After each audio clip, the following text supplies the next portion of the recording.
Pak Wijayanto juga sudah mention tadi berapa tahun lagi sih begitu ya sisa pemerintahan Presiden Joko Widodo Pak Ma'ruf paling sekitar 4 tahunan lagi begitu. Nah PR-nya apa nih yang mungkin secara konkret tepat sasaran begitu ya agar mimpi tidak jadi mimpi begitu ya tapi jadi kenyataan begitu ya karena apa yang dibentuk saat ini akan menjadi acuan juga for the next president pastinya. Seperti apa Pak Ya, Wijayanto?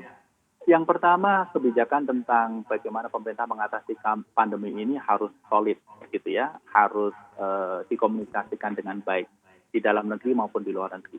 Di luar negeri harus dilakukan lobby-lobby kepada pemerintah-pemerintah supaya mereka tidak melarang warga kita ke luar negeri. Supaya mereka juga tidak membatasi warga mereka berkunjung ke Indonesia. Karena ini penting sekali kita berbicara ekonomi global, investasi antar negara, turisme, dan lain sebagainya. Itu dua hal yang harus diadres terkait dengan pandemi. Kemudian yang kedua adalah bagaimana pemerintah itu bisa menstimulus pemerintah daerah.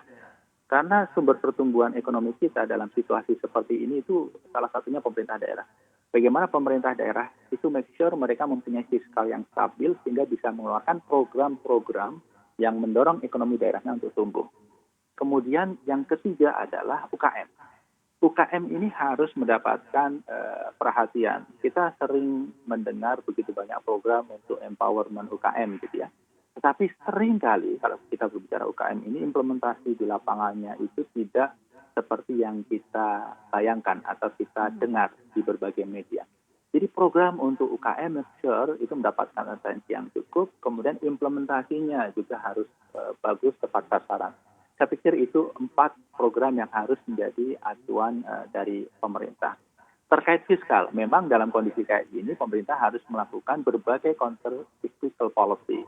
Defisit melejit tidak masalah, harus berhutang melejit tidak masalah. Yang penting pemerintah harus mempunyai solusi bagaimana 2-3 tahun ke depan hutang itu sudah mulai harus direm, kemudian fokus kepada trajektori recovery.